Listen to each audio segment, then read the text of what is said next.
The national opioid epidemic harms 1 in 25 locals, but next year that could change for the better. Phil Lindemann, Krystal, 93 News. First, authorities this morning identified a skier who died at Breckenridge as 21-year-old Daniel Geiger, a University of Colorado student from California. Geiger was skiing with friends Sunday when he hit a tree on Peak 7 shortly before last chair. No word on if he was wearing a helmet. This is the second Colorado skier death in less than a week and the third of the season.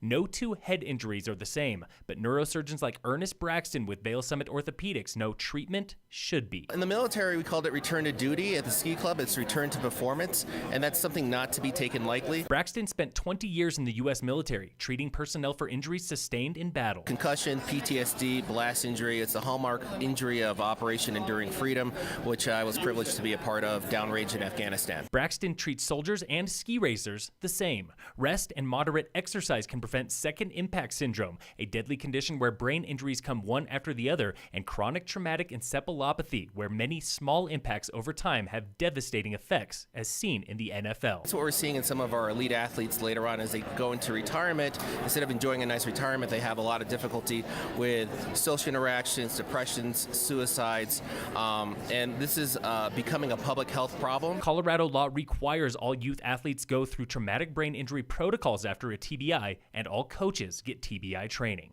Tune in again next Tuesday for the latest report in our Winter TBI series with stories from ski club coaches and athletes. The federal government declared opioid addiction a national health crisis this year, and Colorado is not immune. In 2017, we had over 370 deaths related to prescription opioids versus just over 220 with heroin. That was Amy Wineland, Director of Public Health for Summit County. Our state saw more than 1,000 overdose deaths last year, the highest rate ever, and Summit ranks 11th out of 64 counties for opioid deaths. 1 out of 25 households is affected by opioids here in Summit County. For health officials, the problem begins with prescription pills. 80% of current heroin users began their addiction with prescription opioids. Opioid addiction is one of 3 priorities in a new 5-year community health improvement plan, along with family-based mental health and equal health care. Opioids don't discriminate. We see it across all races, genders, geography, economic status. Earlier this month, the federal government ruled against an injection site in Denver where illicit drug users can inject under medical supervision. Those sites are not part of Summit's 5-year plan. The overall goal is to increase the number of community resources to support those struggling with opioid dependence, while at the same time limiting the number of opioid prescriptions available. Tune in again tomorrow for more on Summit's Community Health Improvement Plan.